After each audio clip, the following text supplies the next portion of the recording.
In my lifetime, I've learned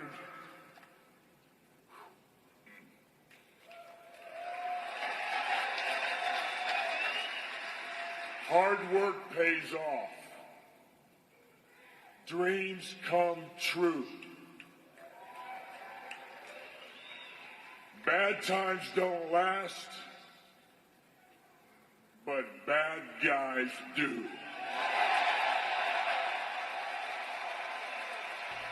This past week, we lost one of the single-handedly greatest wrestlers to ever live, to ever do it. Scott Hall. I mean, you just say the name and you already can run down the accolades, the moments. I mean, the guy was synonymous with just being cool and being easily the greatest WWE Intercontinental Champion of all time. Scott, we're going to miss you, man. You were our bad guy, and we loved you for it. Every single minute, we loved you for it. So, on behalf of myself, other wrestling smarks, and just all of DYSG, one more for the good guy. Rest in peace, Scott Hall. Ladies and gentlemen, blurs and nerds, freaks and geeks, this is Do You Speak Geek?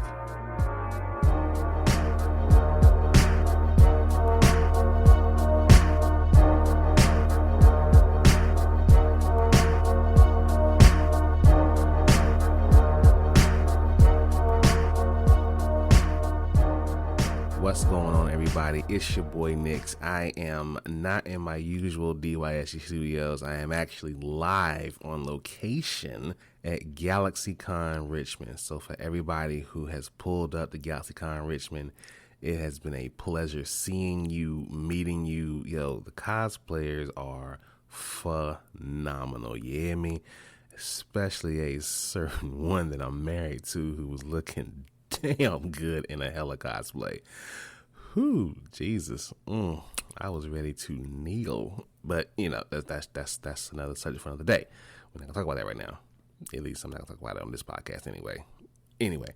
But yeah, what was I saying? Oh, yeah, GalaxyCon. So, yeah, GalaxyCon, phenomenal. The celebrities to meet there. I mean, dude, I got a chance to meet Britt Baker. I met Dan Jurgens. Ooh, Dan Jurgens, the man who killed Superman. It's a phenomenal time. If you ever get a chance to go to a GalaxyCon, please take that time and go. You will not regret it. You will have an amazing time. But I'm getting off track. Ladies and gentlemen, blurs and nerds, freaks and geeks, I am your boy Nix. This is episode 114 of DYSG. Shout out to everybody who has been rocking and rolling with us thus far. And if you are new to the pod, welcome to Do You Speak Geek? This is the podcast where we bring you all the latest and greatest inside of the geek realm. Shout out to Spreaker, that's the home team. But if you don't listen to the podcast on Spreaker, then wherever you get your podcast, please be sure to look for Do You Speak Geek and hit that subscribe and follow along with us. DoYouSpeakGeek.com, the central hub for everything DYSG. We got blog people. We got merch. Please get some merch. The merch is popping. I'm telling you, trust me, the merch is popping. We got videos. New videos and photos are coming soon. I'm telling y'all, we did it pretty. We went overboard here with the pictures and the videos at DYSG at GalaxyCon. So the new photos and videos are coming. So trust me, check those out at DoYouSpeakGeek.com and let us know what you think. Follow us on social media, Facebook at DYSGFB, Twitter at DYSG_tweets, and Instagram, TikTok, and QuirkChat at Do You Speak Geek. The YouTube channel is the only place where you can find the Donald and Daddy Show. Please be sure to subscribe, like, Hulk, smash that bell for all notifications, and leave comments. We want to know what you guys think. Yo, we recently just did, well, I recently just did a video, and it was highlighting building a universe surrounding properties such as Masters of the Universe, Thundercats, and Silverhawks. So if you guys have a few moments, please head over to YouTube and check that out. I would love to get your thoughts on that. Nothing too big this week, so we're going to go ahead and hop into these reviews and do what we do about this time, people. Y'all know what we do. Let's go ahead and do it together. Let's speak geek. Suit up. I wanna be the very best. Talk nerdy to me.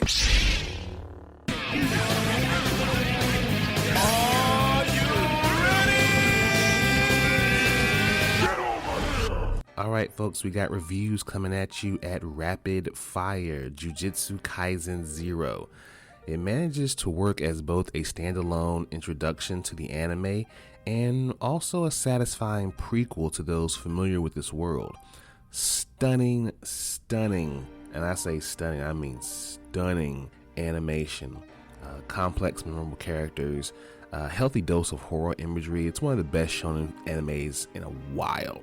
So check this one out when you get a chance. X, a gnarly payoff eventually. X is a fun-filled, intense setup that harkens back to classic slasher fare.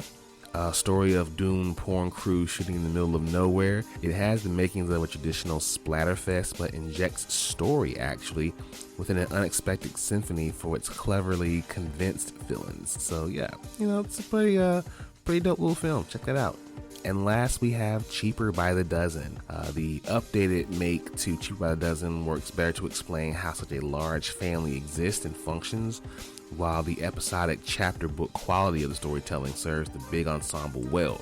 Zach Braff and Gabrielle Union are great pillars here, though the film itself didn't consistent enough with its tone, snapping back and forth between sweet sentiment and cheap gags. But, if that's your cup of tea, check that out, and I hope you guys enjoy it. Let's go ahead and hop into my favorite portion of the show. Y'all know the vibes. Source Wall. Man, you come right out of a comic book. Behold the source wall. Can you read, my son? Well, that depends. There is nothing wrong with reading a story and looking at the pictures. Enough said. Stan, the pull list this week, we have Rogues number 1. 10 years ago, the Rogues disbanded and went their separate ways, but time hasn't been kind to the former blue-collar supercriminals. Caught in an endless cycle of prison, rehab, dead-end jobs, broken relationships, probation, and bottomless restitution fees. Jesus Christ. I would give up too. The Rogues are sick of paying for their crimes. Luckily, Captain Cole has a plan. One last job that will leave them all richer than their wildest dreams and free from their past, if they can survive. The Rogues plan to steal the world's largest stockpile of undocumented, untraceable gold. But to pull off this heist, they'll need to head to the heart of Gorilla City and rob Gorilla Grodd himself, a supervillain now turned ruthless boss of the largest crime syndicate on Earth. This DC Black Label series presents the Rogues as you've never seen them before, taking on a neo-noir heist guaranteed to make readers' blood run cold. This sounds so freaking amazing. I cannot wait to read this. Yes, I'm all in on this one. Wolverine Patch number 1. Wolvie's my guy, y'all know that. Return to Madripoor with the man called Patch. All new action, intrigue, and espionage await you as legendary creator Larry Hama returns with a story set before his original run on Wolverine. The mutant known as Logan has made a name for himself on the mysterious island of Madripoor, where the locals know him as Patch. From their haunt in the Princess Bar, what starts as a simple recon mission lands Patch and Archie knee-deep in a paramilitary struggle that will surface some surprise revelations and characters. And is that Nick Fury, director of S.H.I.E.L.D.? Yes, 2 patches for the price of 1. That was a cheap setup. I'm sorry about that. It's a must-have for standing readers and a welcome entry point for new readers of Wolverine. So please check this one out. You will love it, I promise. We Have Demons #1. Since the very dawn of man, legends have been told of the conflict between angel and demon kind. Lam Lyle, a woman of science, dismissed these stories as just, fiction. But when the loss of a loved one leads to the discovery of a hulking, benevolent demon named Helivis, Lam realizes that her life is about to undergo a dire new direction. With a newfound partner and awesome powers now at her disposal, our hero suddenly finds herself thrust into a climactic war of good and evil, with no less than the fate of the world hanging in the balance. Ain't that how it go? You get powers and automatically you're thrown into some good and evil power struggle. Why can't we just have powers and live a normal life? I don't know. That's just me. And finally, we have Godzilla versus the Mighty Morphin Power Rangers #1. When Rita Repulsa uses an ancient artifact to transport herself to a universe without Power Rangers, she finds herself in a world with aliens, kaiju, and of course, the king himself, Godzilla. Hoping to annihilate this new foe, Rita hurls her own terrible creatures into battle. But she never expects that the Power Rangers have followed her to this alternate reality, pitting the dinosaurs themselves head to head with the king of the monsters. So there's one fight. Obviously, there's one fight we're all dying to see. And if we see it, who's your money on? Godzilla or the Dragon Zord? Leave that in the comments. I'm going to find out next week when I read these, and hopefully you guys will too. So please be sure to pick these up and other gems this Wednesday on Source Wall Wednesday at your local comic book store. Let's watch this. Watch this, y'all. Thunder! Thunder! Thunder! Lannister always pays his debts. Whoa, dude. I am the villain of the story. Alright folks, the Umbrella Academy Season 3 premiere date revealed alongside a new teaser. Now this happened last week, but I had already coordinated it, but I'm talking about it now. I don't care. Alongside a brand new teaser, Netflix has revealed that the Umbrella Academy will return for its 3rd season on Wednesday, June 22nd. The announcement was made during South by Southwest with 2 images from Season 3's first episode that were also unveiled in a teaser face-off between the Umbrellas and the Sparrow Academy. The premise for this upcoming season is, after putting a stop to 1963's Doomsday, the Umbrella Academy return home to the present, convinced that they prevented the initial apocalypse and fixed this godforsaken timeline once and for all. But after a brief moment of celebration, they realize things aren't exactly okay. They're not at all how they left them. Enter the Sparrow Academy. Smart, stylish, and about as warm as a sea of icebergs, the Sparrows immediately clash with the Umbrellas in a violent face-off that turns out to be the least of everyone's concerns. Navigating challenges, losses, and surprises of their own, and dealing with an unidentified destructive entity wreaking havoc in the universe, something that they might have caused themselves. Now all they need to do is convince Dad's new and possibly better family to help them put right what their arrival made wrong. Will they find a way back to their pre-apocalyptic lives? Or is this new world about to reveal more than just a hiccup in the timeline? Yo, I jumped on the Umbrella Academy train late, and when I finally did, I was so upset with myself because this show is amazing. Season 3 is gonna slap. I can't wait. Hopefully y'all check it out too. When we do that, hey, we might even do a whole season review. I don't know, but I can't wait for the season to start in June. It's gonna be awesome. Miss Marvel first trailer reveals a June release date. Hey, I've been waiting on this one. So Miss Marvel has been announced to premiere on Disney Plus on June 8th. Bisha K. Ali Bisha K. Ali created Miss Marvel based on the Marvel Comics character created by Sana Amana. Amont and Stephen Wacker, G. Willow Wilson, Adriana Alfano, and Jamie McKelv for the Disney Plus streaming service as part of the Marvel Cinematic Universe. Ali is head writer with Adel El Arabi and Bilali Falal serving as directors. Iman Vellani stars as Kamala Khan, who becomes Miss Marvel, a young superhero in Jersey City. In classic Marvel fashion, she must navigate the balance between her new superhero responsibilities and her life as a teenager. The trailer is so adorable. I can't wait for this show in June. It's going to be amazing.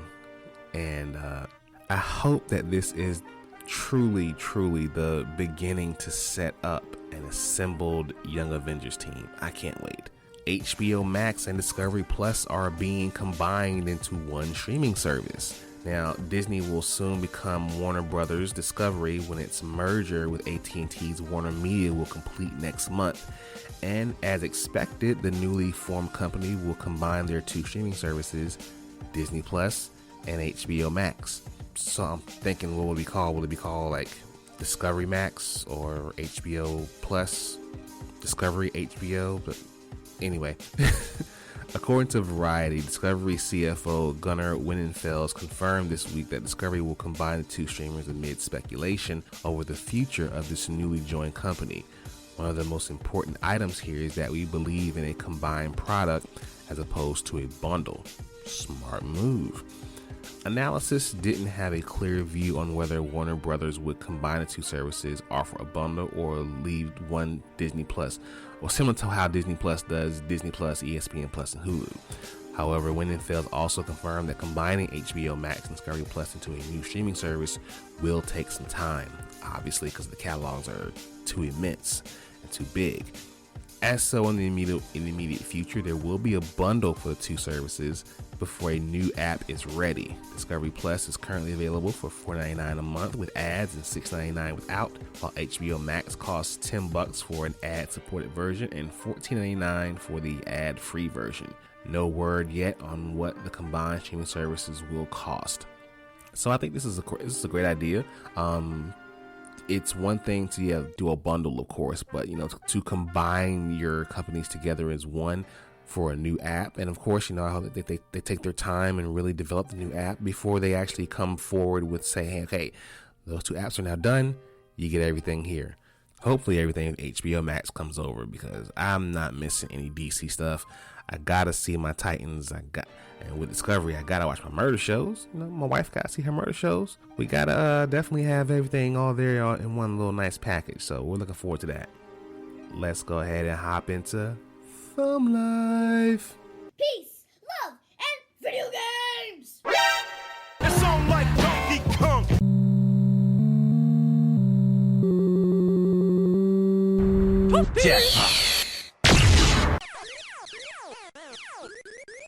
Batman is playing Galaga.